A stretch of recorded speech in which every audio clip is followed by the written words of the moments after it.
today on the Photowalk, I'm heading north. North, Neil? You'll get a nosebleed. No, I won't. Although I'm looking forward actually to going to see some of those folks that have said, come up to Northumberland and places like that. Oh, fantastic. Up to the Lake District, yes. Cumbria, maybe further north still.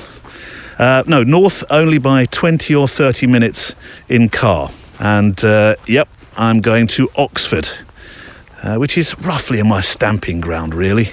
Certainly in terms of my social photography work. I'm going to visit a friend of the show, friend of two shows actually, the FujiCast, and also a supporter, patron of this particular podcast, the Photography Daily Show.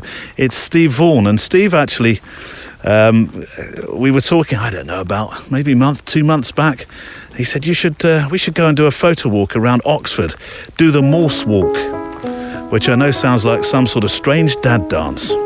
Perhaps it is. So I'm just taking a saunter now, but in 20, 30, 40 minutes time, I'll be with Steve today, finding out about Inspector Morse. Welcome to Photography Daily, the Friday Photo Walk. Well, it's the show of the week where I honestly feel full of gratitude for a number of reasons. Number one, just walking with a camera, making pictures just because. 2, you're with me. And 3, I get to read the mailbag from the Facebook posts, DMs, comments and emails that you've sent in about the shows and your own photography, more importantly, what you've seen, what you've heard, and what photography means to you. And there's a 4th, which I'll come to after also being thankful for the support of our sponsor, mpb.com. Here's a question. Is there a piece of camera kit in a cupboard in one of those camera bags you've not looked in for a while, or tucked away in a drawer, a lens, a flash, or a camera that you just haven't used of late? For some reason you're holding on to this, but you don't know why, or you've forgotten you even had it. Well, now is the time to turn that old kit into cash. If you're in the US, Europe, or the UK, and you can spare just a few minutes because that's all it takes, go to mpb.com and sell it using the simple process on the front page. You'll end up with cash that you can either pocket or, of course, trade on the site for kit you'd much rather have instead. Easy to do when you visit mpb.com. So the 4th reason, well, this week's photo walk takes me to Oxford, as you heard, to meet up with a real-life, not virtual person to share my walk with. About midway through the show today, we'll spend a few moments just exploring the city to learn more about a famous British detective who busted the evil dudes that dared show their faces in this famous seat of education. Right, cameras at the ready. Shall we walk? It's the Friday Photo Walk.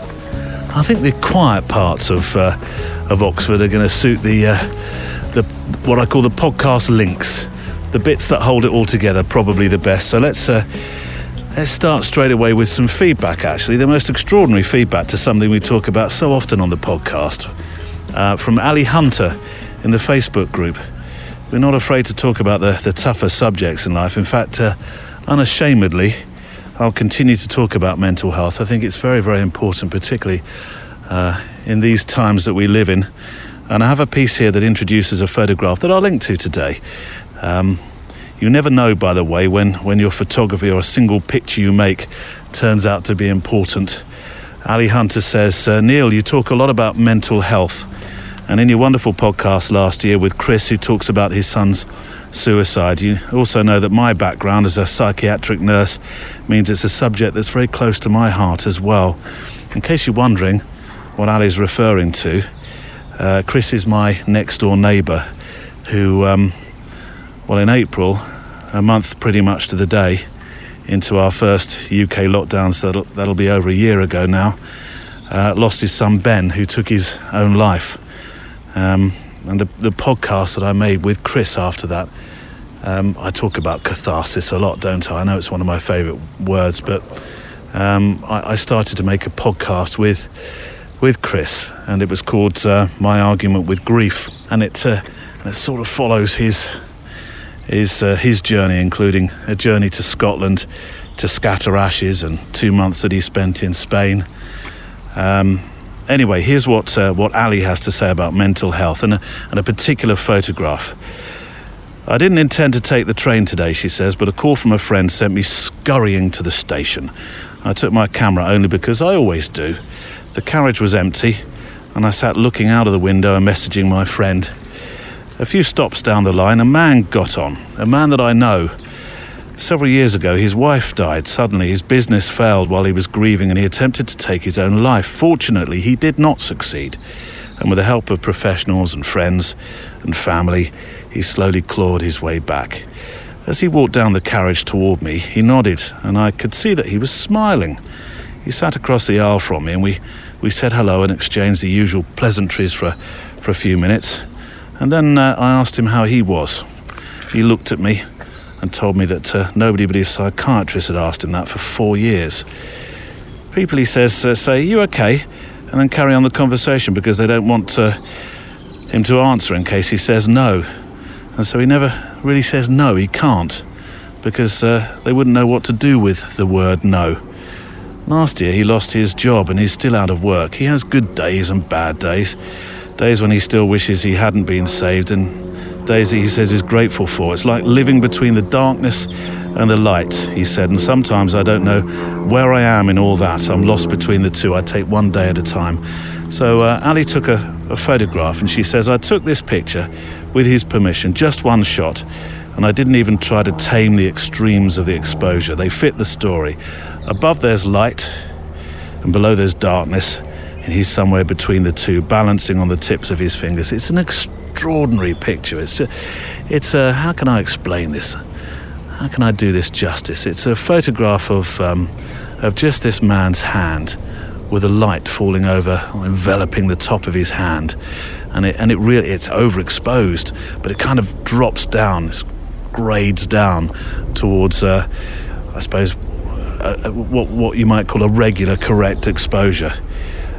And it just proves that a photograph doesn't have to be technically perfect. It just has to have meaning, have feeling, and that one does. She says, "I didn't intend to take the train today, but I'm glad I did."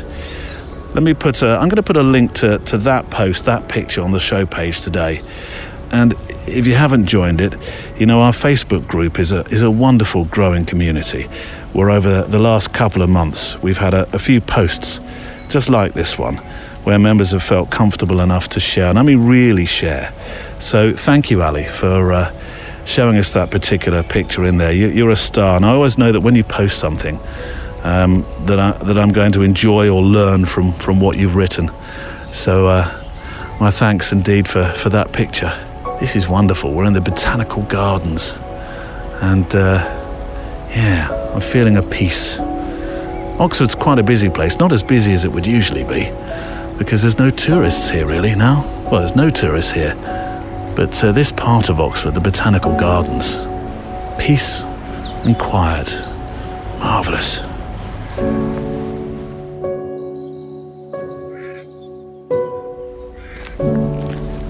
It's a Friday photo walk. We're in Oxford today, and quite literally we actually, because for parts of it you're going to hear Steve popping up today, who's a friend of the show on the FujiCast, and also a listener, and I suppose by extension, should I use the same title, friend of the show? Yeah, on this podcast as well. And we're revisiting some of these places featured in Morse, which is a very classic Oxford television detective series, and just making our way around the city. Parts of Oxford, as I've just explained a moment ago, it's not all cabs and buses. Some of it's beautifully quiet, and I'm by the river here, and in the botanical gardens, which is where I think I'll do quite a lot of my speaking today. In fact, there's a bench here. This is not a photo walk, Neil. This is a photo sit, if you're going to sit on a bench. Here's one from Sven Reimann, somewhere in Germany. Hi Neil, I just wanted to thank you for the great content that you create, and I wanted to share how much it helped me building our van. Now there's something you weren't expecting me to say, because whenever I was working on it, I had my headphones on and your podcast right there with me, especially the Photowalk episodes, because they're so calming. We bought an old Nissan NV 200. Is it Avalia? I don't know the Nissan range. and tried to transform it into a place where we can rest and gain new energy and sleep during the night.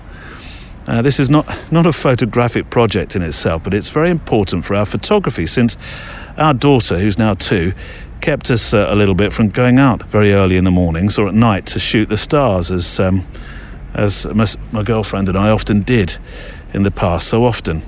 So that might bring us the flexibility we need with a child to go and do what we love so much. So it kind of is a photographic project after all. The van's not fully ready, but I guess it's never going to be fully ready. But we insulated it. I built boxes to sit on and put stuff in and transformed it into a 1.4 metre times 2 metre sleeping place, which should be enough for the 3 of us. I've attached a couple of pictures from the Photowalk pictures that I did with my XT4 plus Viltrox 85mm. Your podcast also inspired me to start a long-term documentary project, which I'll mention in another email at some stage. Greetings from Germany, from Sven. Actually, I also put the picture, I'm not sure whether Sven meant for me to put this picture in the show notes, and all the pictures and all those that we talk about today will be on the show notes page on the Photography Daily website. But I'll put in a picture of Sven's van, or at least the back of it that he's taken a picture from. It looks fantastic, Sven. What an adventure. Van life. And I was just about to say, actually, if I were just 2 decades younger, but you don't have to be, do you? Ryan Visions is actually coming back on soon. We talked about him, was it last week or the week before? And he has taken to his van, and he's touring America, making these pictures wherever his hat takes. Is it wherever I lay my hat, that's my home, or in his case, his van. He's got some superb pictures. Here's one from Dennis Skyam, who's been out on another picture raid, and as usual he's returned some super photographs which are on the show page today. Hello Neil, you rascal, he says. Another week, another photo walk. This time I had a quick wander.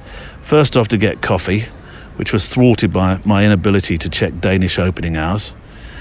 And then followed by having a wander around the inner city lakes of Copenhagen with my partner. I'm happy that I can still find joy in shooting my own neighbourhood, even if I do terribly miss travelling. Maybe I'll make it across the pond to your neck of the woods in 2022. Who knows? I do hope so. I tell you what, Sven, when you do, you and I are going out on a shootout, which I know that you're going to win, but I'm up for the challenge. And his glorious pictures from his walk on the show page today. And then here's one from Terry Willis. Hello, Neil. Just a note to say, good to hear Michael Quelch, who was right at the start of this week, actually, episode 223, building a portrait business in a new city. It was out on Monday. I'm in the midst, says Terry, of setting up a studio myself in Lancaster. Bit of a midlife rebuild. I like that phrase, a midlife rebuild.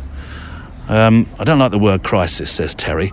For years I've played the one-day game, and I've watched the last year play out thinking, you never know what's around the corner.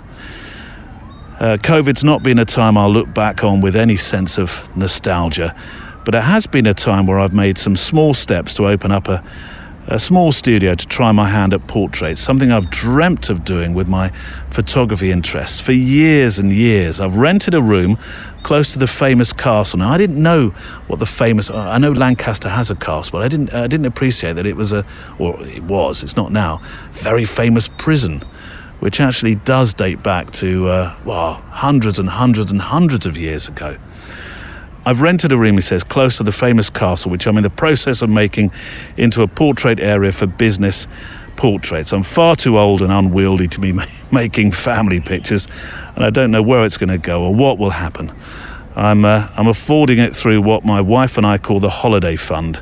There's no Antigua or Cuba or Florida for at least a year or two for us, so instead I've got a studio. I do feel lucky I don't have to pay my mortgage with this, but I know that if it's to remain, I'll have to get a little bit of work in. So thanks for the inspiration, and can we have more like Michael, please? Regards, from Terry, no longer playing the one-day game. Well, good luck with that, Terry. Sounds like a fabulous project. Oh, look, somebody's coming along on a punt. So bear with me, Terry. I've got to get the punting picture from Oxford. Pop you in my pocket. There we go. This is not the time to fall in when you've got cameras all around you, is it? Well, that'd be great if you could. Would you mind? It looks a bit cold. Yeah. I've got a tenner. Would that help? 15. There we go. Traffic jam of punts. Where were we? Oh yeah, talking about the studio. I had a studio project. I started off on a farm actually, Terry, and gradually from that farm grew my business. So you never know where your studio, Terry, is going to take you. But I tell you what, let's play a clip from Monday, episode 223. A clip from Monday's show, talking about running a portrait and headshot business. Here's some inspiration for you, Terry. I had to learn it all as I was going. I had to learn it through ambition. So it drove me. I basically came to a point where I realized I can't just shoot pictures. I have to learn about business. Otherwise, I'll never be able to do it as my career. So I bought an online course actually for business. And I just learned the very basics and this, that of marketing, but the basics were so helpful. Once I started putting up competitor analysis of having names of people that are shooting what I want to shoot and knowing who they are and have them on their list. Some people even put their prices on their websites. And I just get a real idea of what is going on in the scene within the top, say, 10 people that where I want to be. And then once you know, I hate to say the word enemy, but for the sake of the word, once you know the enemy, you sort of know where to attack, and then you can use what they're doing and implement it into your own work. But I found what I ended up doing was setting up, using all the money I was making to set up test shoots. And from there, I was meeting lots of people in the theatre, actors, and from there they're super helpful because you set up a test shoot and then all of a sudden they're introducing you to people for not a test shoot purpose. It's referrals, and they become your ambassadors. And even to this day, some of the people that I set up test shoots with that became my friends, they still recommended me to different theatre venues or to different actors, whether they're new or seasoned with headshots and whatnot. And it all just came from just being in Sydney and not just being in my room being frustrated of why nothing's happening, but taking action. Michael Quelch from Monday's show. Just a quick word from my studio self. This show, The Friday Photo Walk, thrives on community and your stories. So whatever you're working on, whatever you're photographing, let us know about it. Perhaps you have a picture you've made like Ali at the start of the show, which has a story behind it. Or maybe like Sven, your van life is about to unleash more chances to travel and make pictures. Or like Terry, you're setting up a studio. Or of course you can comment on what you hear from our guests. Maybe you found inspiration from their words. Let us know by emailing the show, studio@photographydaily.show. studio@photographydaily.show. And remember, you can send in pictures via that address too from your own walks, which we'll share on the show page. Right, shall we learn a little more about where we are this week? Let's make some more pictures and meet our fellow photo walker. So the Friday Photo Walk this week is in Oxford. And you think, actually, Neil, you're going to be talking about the colleges and the history of the colleges and all that kind. No, not at all. We're going to be talking about a detective called Morse. And there's should we over here so we let these people go past. And you know what I'm like. Usually I like to do a photo walk where I'm right in the middle of the countryside with nobody. And today, this is what I might call a... leap into the unknown? It's kind of a leap into the unknown. Yeah. It's certainly not where I'm at my most comfortable, talking into a microphone in front of people. And we've come to a city where we have to do that. But we're going to talk about Morse today. And why Morse? Because he's a detective, but Steve is an expert on him. Oh, that's putting me on the spot a bit, really. So, yeah, Inspector Morse was a character in a book series by Colin Dexter from the mid-70s, I think. And then in the early 80s, ITV created a TV series based on those books. Changed a few things, but it became a very, very sort of popular mid-80s to 2000, I think he finished, TV series about a curmudgeonly detective called Inspector Morse and his faithful sidekick, Sergeant Lewis. And I moved to the Oxford area 15, 16 years ago now, and having been a fan of the series, I've really enjoyed getting to know the places where they actually filmed it for real, because a lot of the episodes were really filmed here in Oxford, around the colleges, in the pubs and places that he sort of hung out, really. So great TV series, very, very British. He was famously bad-tempered as well, and he didn't always get it right. He wasn't that super sleuth who got the murderer straight off, but I think he usually got there in the end. But it was a very gentle sort of British series, I think. It's certainly not. Well, I suppose in some respects you could say, to use one of my favourite characters. He was kind of like the British Columbo. Yes, in a way, but he also was an opera lover. Oh, yeah. Yeah, he was into his Wagner. He was a ladies' man, but not very successful, if you remember as well. I mentioned his love of beer. He was, say, notoriously irritable, bad-tempered. Never bought around as well. He always made his sergeant buy the beer as well, if you remember right. He sounds like he's got life sorted. Well, not really, because they killed him off in the last episode. Oh, no, they didn't they? And then, actually, John Thor, who played the part, you said he died 18 months after that, didn't he? I think so. That's sadly great actor John Thor, married to Sheila Hancock, of course. Yes. Yes, he died for real. Oh, of course, it was Sheila Hancock. I interviewed Sheila Hancock on Radio Cambridgeshire years ago. Wow, did you really? Yeah, great. There's a Deliveroo van that's bike that's just popped up. Have you ordered us something? No, we've just eaten. Pizza for two. Right. Let's go do this Morse walk then.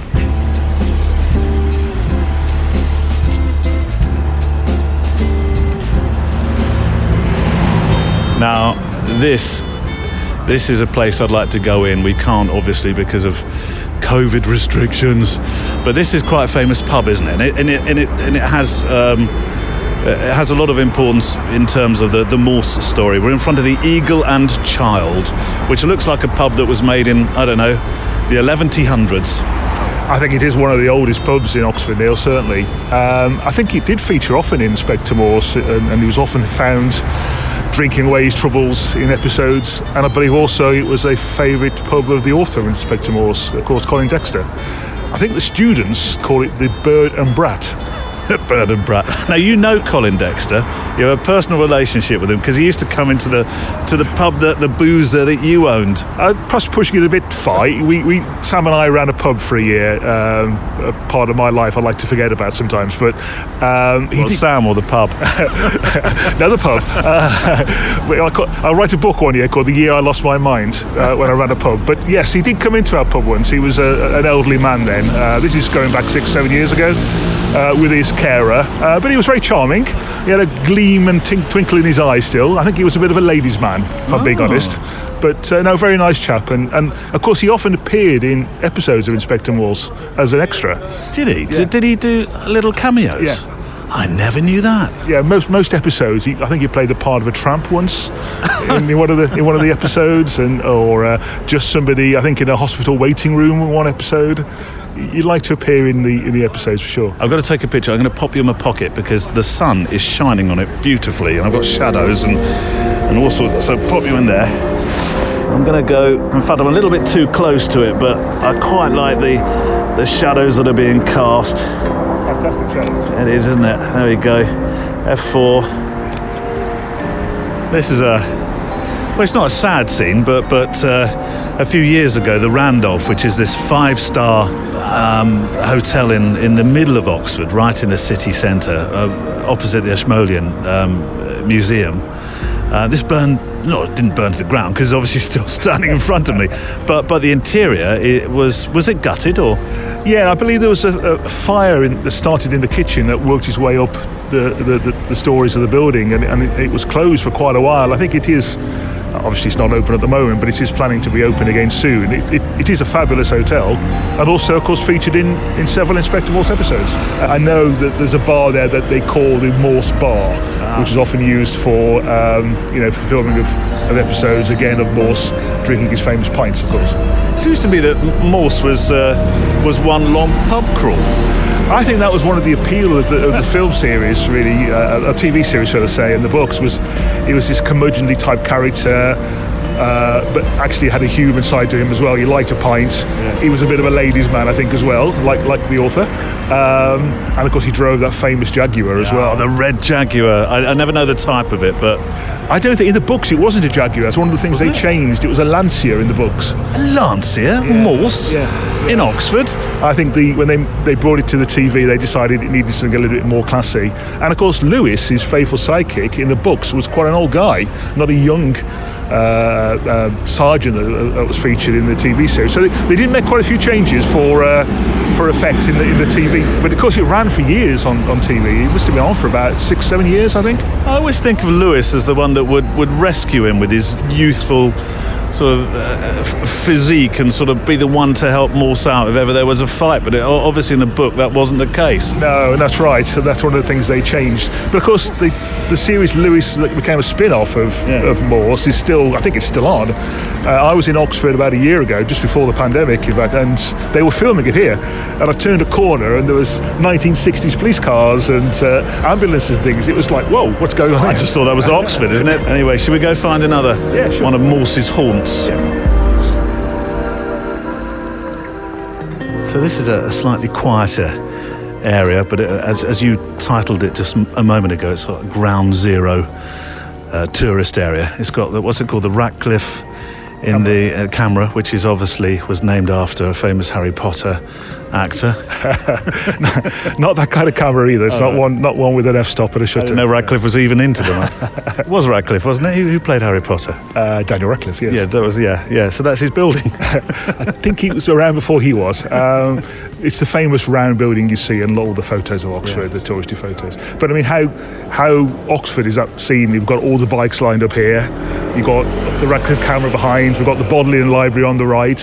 You can see a bit of the church behind. I think it's Christ Church behind. What an Oxford scene that is, really. It is. I'm going to get a photo of it. I can just pop you in my pocket, Oxford style. There's actually a singer just down the way as well. They're recording a pop video. It's interesting. We should go and gate crash. Hold on. So, we've got all these bicycles in front of me. The sunshine's quite bright, so F8. I just want a tangled mass of bicycles. 500th of a second, ISO 250 in the bright sunshine. There we go, another one of those. Typical Oxford scene. Bicycles, Radcliffe camera, Bodleian Library, all in one. Tourist job done, I'd say. I love these small alleyways that you find your way down. It reminds me it's very similar to sort of parts of London where you turn down an alleyway and you find a pub at the end of it and you think, oh, this is like a best kept secret of such and such an area. And this is one, actually. This is quite a famous. We're back at a pub. This has turned into a pub tour without the pints. Without the beer, yes. This is the Turf Tavern, which is a very famous, if tiny pub, and as you say, it's down the end of a very narrow alley. But there's lots of Inspector Morse references here, but there's also political references. I believe Bill Clinton used to drink in here when he was a student at Oxford. I thought you meant for when he came back as a president. You'd always find him down the turf.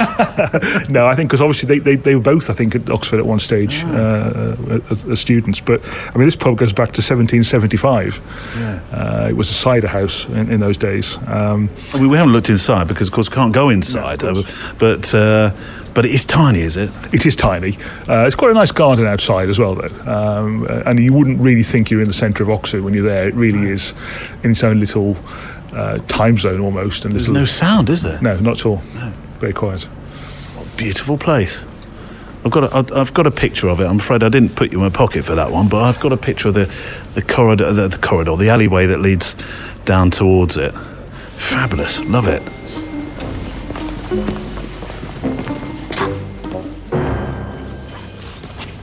I must get a picture of this.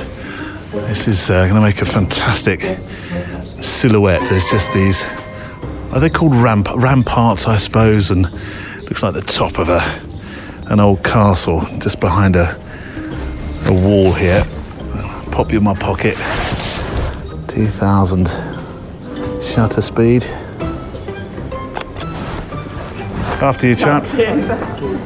You look like you're lost. You've been this way before. Yeah. I recommend GPS. Right. Yeah. Beware middle-aged men in lycra, Steve just said. Yeah. So yeah, silhouette of all these lovely buildings behind this old wall and this sort of big cumulus clouds in the background. Beautiful. Let's get a picture of that. What are we at? 2000 F8. ISO 250 and middle-aged men in lycra. You can't beat it. My sincere thanks to Steve Vaughan for showing us around Oxford and telling us a bit about the city's own famous detective Morse. And if you have a place with a story, let me know. Maybe we could photo walk together there one day too. If it's the other side of the world, who knows? One day, still. Have Learjet and camera will travel. Well, the Lotto's trying to fix the Learjet bit, but I do have a camera. Let's get back to our photo walk and your mails and messages. I don't know if you can hear that in the background, but that's a glorious sound, isn't it? Just to hear kids out playing in their red school uniforms. This time last year, of course, this would have been absolutely silent. Everywhere was silent, wasn't it? That was a sort of, I don't know, unnerving thing about lockdown, wasn't it? Anyway, where were we? Here's one from Dominique Martel. Hello, Neil. When you started the photography podcast last year, I started listening to it, but since it's daily, I didn't have enough time and stopped. As the pandemic continued to do its thing, though, I realised that most of my life was a race. Hurry up to have breakfast, start working in brackets from home, hurry up to have dinner so I can go back to work, hurry up to finish working so I can take some pictures, hurry up to, I'm exhausted just thinking about it now. I later realised I had to slow down and take a little bit more time for myself. Have you ever heard that, Dominic? Look this up on Spotify. Busy Doing Nothing. It's a song by, who did that song? Barbara Gaskin and Dave Stewart. And it was called Busy Doing Nothing. I think it's an old Bing Crosby song. Busy doing nothing, working the whole day through, trying hard to find lots of things not to do. That was it. We're busy doing nothing. I can't remember the rest of it. But I do remember then it went, I'd like to be unhappy, but I never do have the time. It's a very funny song. But actually, if you listen to it, it's very relevant to the way we live our lives. Where were we anyway? Around the end of January, early February this year, my spouse started a 50-day daily workout challenge with a running club. I don't run, but I decided to accept the challenge by walking. That sounds far more sensible, Dominique. So I started going on a walk every day, or almost after dinner, and combined it with photography while listening to Photography Daily podcast and other podcasts as well. And oh God, it felt so good, especially with a curfew, which started somewhere in December or January.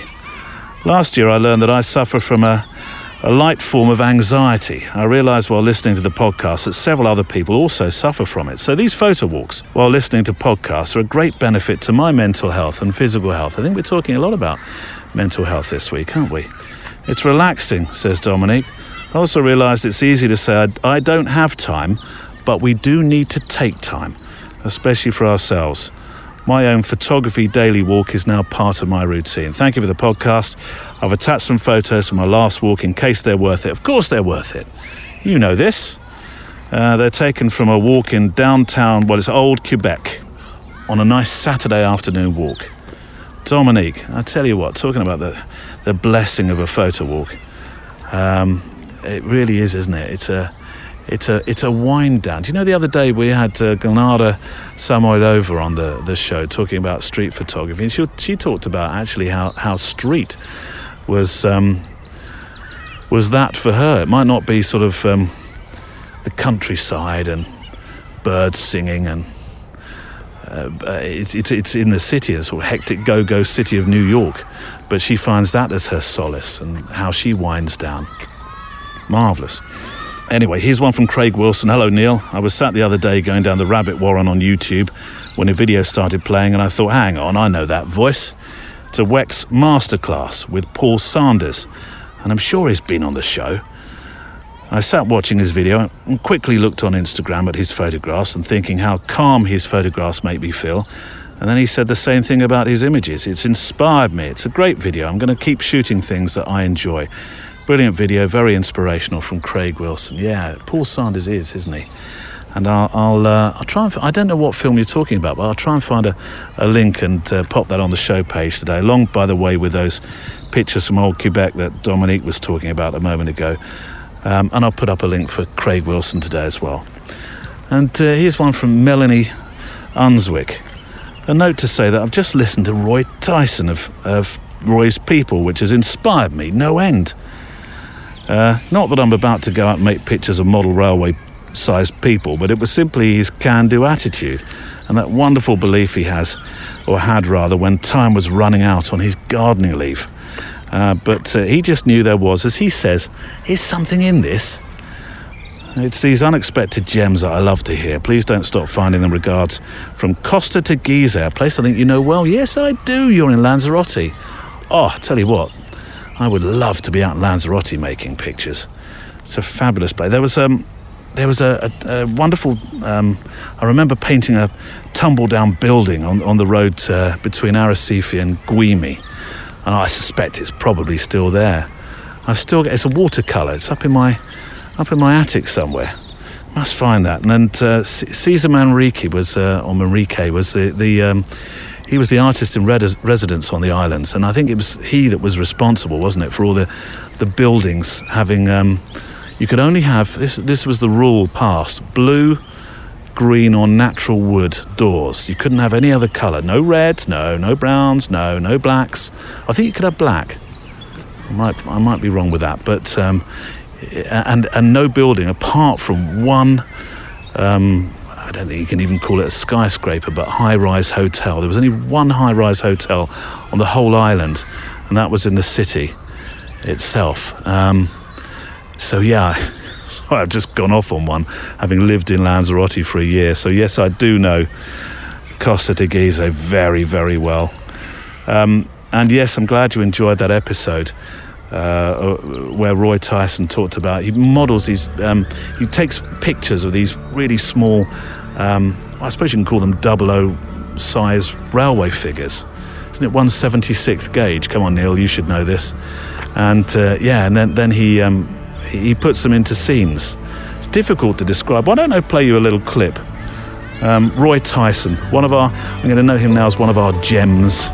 And I'll link to the episode, obviously, in the show notes today. So it came about because I was taking photos of a model train track just with my iPhone. It was an iPhone 4 I had at the time. And it was just because, you know the way the camera is on a phone, it's located to one side of it rather than in the middle. So you could create all these kind of weird angles that you couldn't really get in a sort of conventional camera, or not as easy. Whereas just plonking your phone on the table and taking photos of these miniatures, you could get eye level with a figure that's only 15 millimeters tall.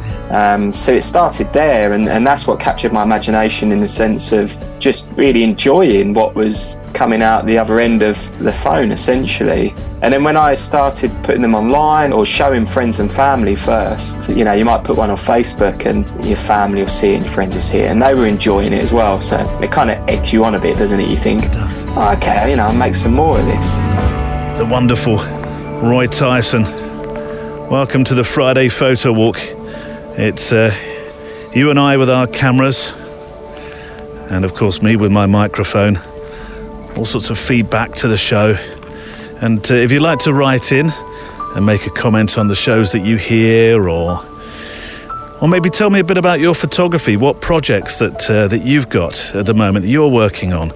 We've heard about van life today as well. I mean, it was loosely photographic in the end, wasn't it? Yeah. So send your emails in to studio@photographydaily.show. studio@photographydaily.show. Quite a bit of feedback, actually, to the Robert Gumpert edition last week, episode 221, Take a Picture, Tell a Story, in County Jail. You'll remember, well, if you heard it, you'll remember that, of course, that was about an American photojournalist, Robert Gumpert, who has a huge story, and I certainly hope that we can go back and talk to Robert again about some of the other work that he's been involved with in his career. But this particular one was about a project. He was keen to get into the county jail system, and he did. He managed, and he spent 13 and a half years photographing the inmates of county jails, and photographing them with very simple, very straightforward, but beautifully simple black and white portraits, accompanied by recordings, audio recordings that he made, and he calls it radio with photographs. And he's a massive radio fan. So it was a really, really interesting episode because, I mean, obviously, you know that I love my audio alongside my photography. So for me, it was an absolute joy to talk with Robert about this extraordinary project. And it seems that a lot of you enjoyed it. I've had a few DMs, had some conversations with people over the last week, a couple of Zoom calls, actually, with some folk as well. Anna McCarthy wrote in, I listened to this episode, which was riveting, then went to Robert's site to hear some of the recordings as I looked at the portraits, both mediums instantly drawing us in to the heart of the matter, and yes, at the same time allowing that gap that would indeed be a loss with overload and distraction of video to take in the words, feel the emotion behind the voices, and to imagine, question and think. You could argue that you don't need the portraits, the pictures. That is enough just to close your eyes and listen to these people expressing and painting a picture for us. But the portraits for me serve at least one important purpose, because they remind us, and I thought this was a terrific observation, Anna.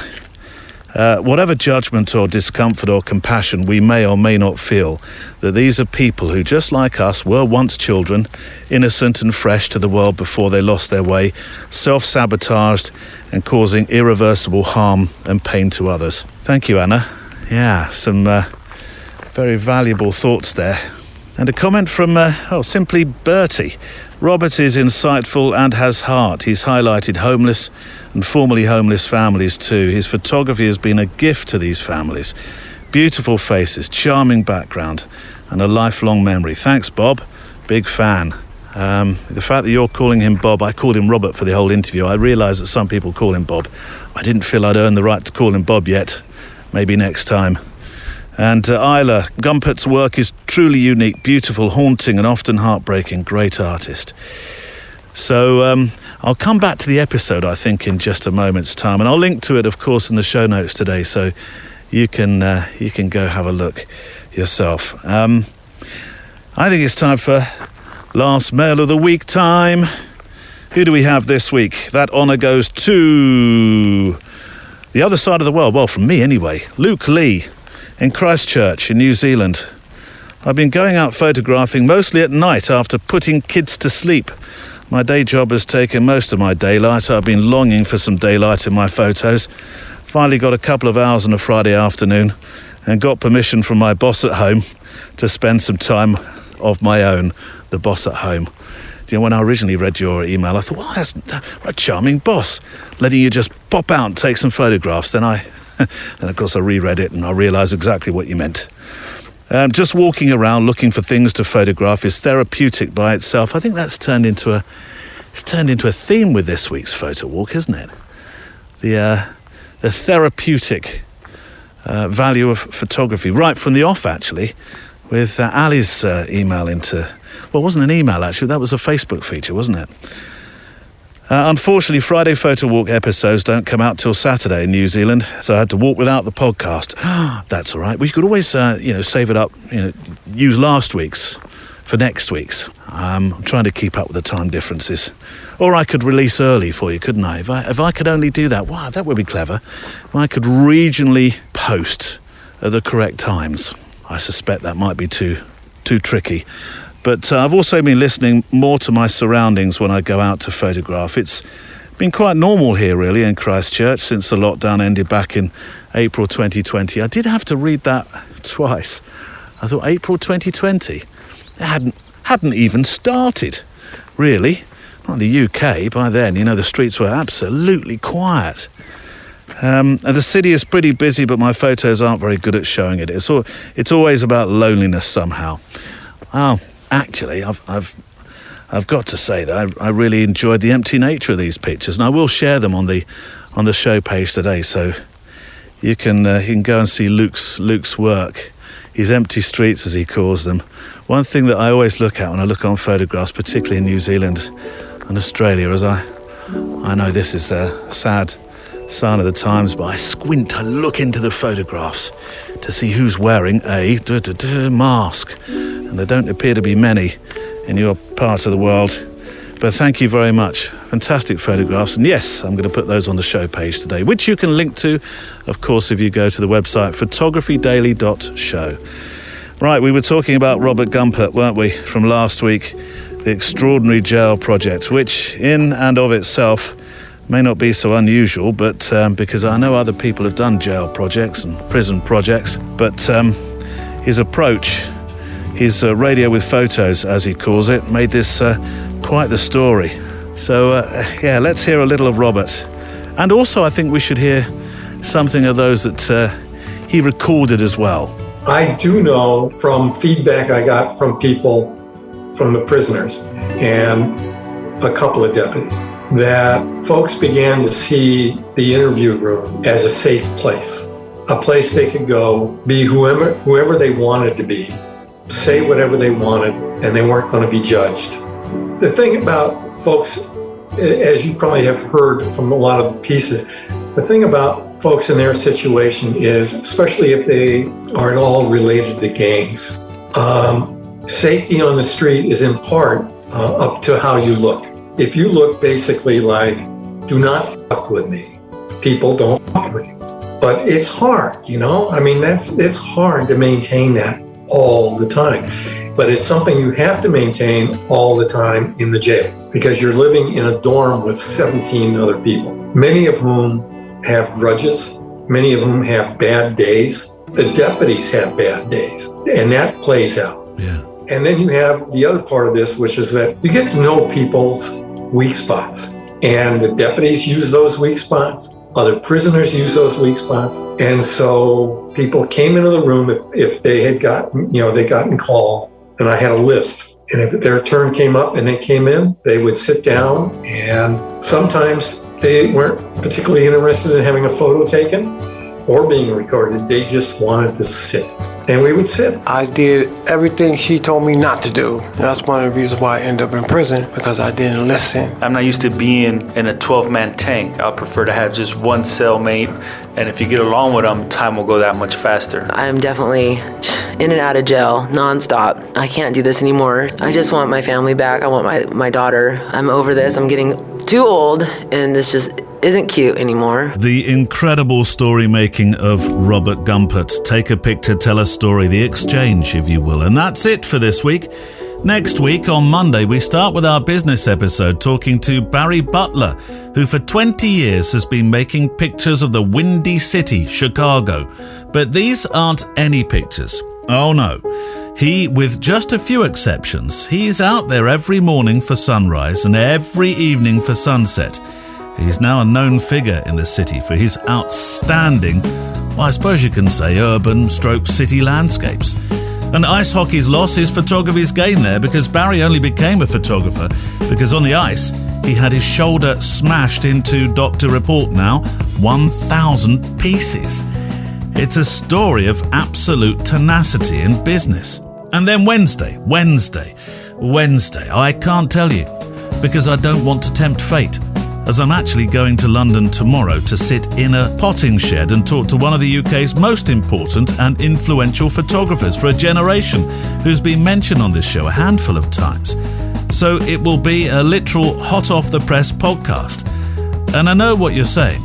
Did he just say he's sitting in a potting shed with his photographer? Yes, I did. And say no more. My thanks to our wonderful patrons who support this show.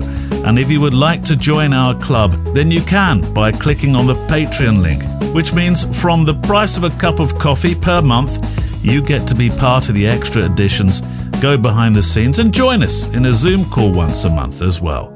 Music in the show was from artlist.io, and I look forward to photographing with you, hearing from you and talking with you Monday. A Friday photo walk in Oxford with a friend, doing a little bit of history, making some pictures and answering your emails and your DMs. Oh, glorious. What do you think, Carl? I don't know. What's the matter? Well, I'm parked downstairs, aren't I? Oh yeah, you're in the car park. What's funny? Nothing really. Sorry, you didn't get a very good view this week, did you? It's not much fun down here. But I got some pictures. Well, that's something, I suppose.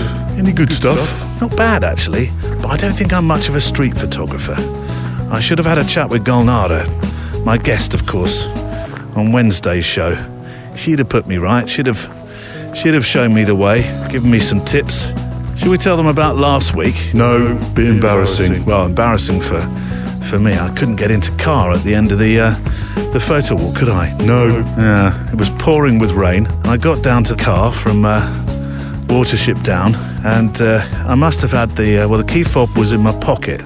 and I had a pocket load of stuff. I had a spare hat in there, I had gloves, I had spare batteries, just a pocket load of stuff. And it must have been pushing on the key fob. And when I went to press to get in, nothing, nada, zippo. And car, you just watched me, didn't you? Yep, there you were, trying to break into me. I know, I had to go onto YouTube and find out how to get into a keyless car with a fob that doesn't work. It took me 15-20 minutes. Hilarious. Well, I didn't think it was that hilarious, actually. Well, I got my own back for you parking down by the cafe on the coast when that seagull dropped its... Don't finish that sentence. Well, I learned a lesson.